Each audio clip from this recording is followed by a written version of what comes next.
ધાનેરા કોંગ્રેસ પણ પાલિકાની ચૂંટણીને લઈને મેદાને આવતા માહોલ ગરમાયો છે ત્યારે ધાનેરા કોંગ્રેસ દ્વારા કમિટમેન્ટ આપીને મતદારોના મન જીતવાનો પ્રયાસ કર્યો છે. જોકે ગત ટર્મમાં પણ પાલિકામાં કોંગ્રેસનું શાસન હતું અને આ વખતે પણ મજબૂતાઈ ચૂંટણી લડીને ફરી પુનરાવર્તન તરફ કોંગ્રેસ જઈ રહી હોવાનો દાવો કરવામાં આવી રહ્યો છે. જોકે ભાજપ કોંગ્રેસમાં આંતરિક જૂથવાદના કારણે મતદારો મૌન છે, પણ કોંગ્રેસ દ્વારા સતત મતદારોના મન સુધી પહોંચવાના પ્રયત્નો થકી જીતનો અડગ વિશ્વાસ યથાવત છે. કોંગ્રેસ દ્વારા જે ધાનેરા શહેર નગરપાલિકાનું જે ઇલેક્શન થઈ રહ્યું છે એમાં કોંગ્રેસનું કમિટમેન્ટ અમે 21 મુદ્દાનું કમિટમેન્ટ આપ્યું છે. જેમાં અમારો પહેલો મુદ્દો એવો છે કે એક હેલ્પલાઇન નંબર અને હેલ્પ ડેસ્ક કે જેમાં વોટ્સઅપ મેસેજથી કે કોઈ પણ જગ્યાએ તકલીફ હોય તો વોટ્સઅપનો ફોટો લઈ અને વોટ્સઅપ દ્વારા જાણ કરે. એનું કોઈ પણ નિવારણ હોય તો 24 કલાકની અંદર અમે એનો જે પ્રશ્ન હશે એનું નિવારણ કરશું. બીજો મુદ્દો એવો છે કે નગરપાલિકા સંચાલિત રમતગમતનું મેદાન બનાવીશું. ત્રીજો મુદ્દો અમારો છે કે નગરપાલિકા સંચાલિત પુસ્તકાલય બનાવીશું અને ડોર ટુ ડોર કચરાનો નિકાલ જે થઈ રહ્યો છે એને અમે અતિ આધુનિક વ્યવસ્થાથી કરીશું. અને શહેરમાં જે વરસાદી પાણી ભરાવાની સમસ્યા છે તેનો યોગ્ય એન્જિનિયર દ્વારા પ્રોજેક્ટ બનાવી અને કાયમી નિકાલ કરીશું. દરેક વોર્ડમાં ભૂગર્ભ લાઈન નથી અથવા ચોકઅપ છે, ત્યાં નવી લાઈનો નાખી અને કાયમી નિરાવરણ કરશું. જન્મ મરણના દાખલામાં આપ જોઈ રહ્યો છો ઘણી બધી લાંબી લાઈનો હોય છે અને ગામડાવાળા લોકો ચાર ધક્કા ખાય છે. એ વસ્તુમાં અમે ઓનલાઈન સુવિધા ઉપલબ્ધ કરાવશું અને મહેકમ વધારો કરી અને યોગ્ય રીતે કોઈને નુકસાન ન થાય એને તરત નંબર આવે એ રીતે કરીશું. અને શહેરમાં ઘણી જગ્યાએ પીવાના પાણીને પ્રેશર નથી આવતું, હરેક જગ્યાએ થોડી પ્રોબ્લેમ છે. તો ચોખ્ખું અને પ્રેશર સાથે પીવાનું પાણી મળે એ માટે અમે શુદ્ધ સારી યોજના બનાવી અને દરેક ઘરમાં પ્રેશરથી પાણી મળે એ કરીશું.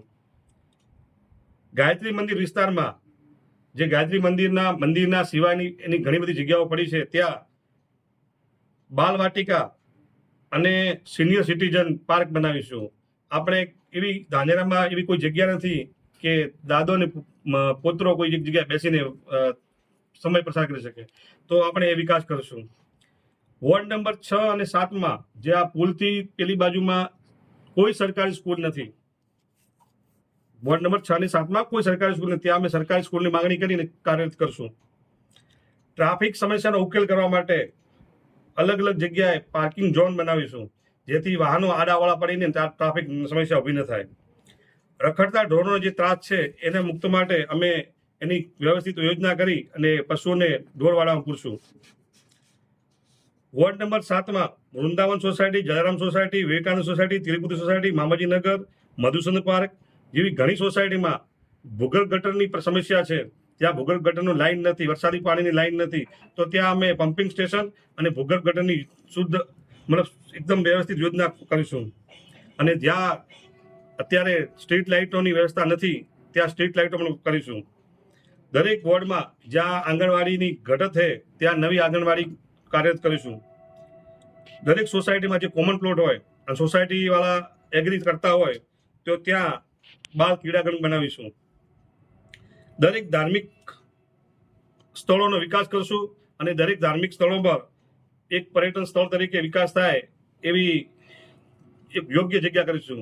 અમારા ધામમાં 2-3 જગ્યા છે, પણ જે સરકારને અમને જગ્યા સુપરત કરશે એ રીતે અમે આગળનું આયોજન કરશું. શહેરમાં જો સ્ટ્રીટ લાઇટો નથી ત્યાં નવી સ્ટ્રીટ લાઇટો નાખીશું. ધાનેરા વેપારીઓ જે ધંધા રોજગાર હમણાં નથી, નબળા છે, તો વેપારીઓ સાથે બેઠક કરીને વેપારીઓ જે રીતે કહેશે એ રીતે સુવિધા વેપારીઓ કહેશે, જે ધંધા રોજગાર વધે એ રીતે નગરપાલિકાની યોજના અમે લાવીશું.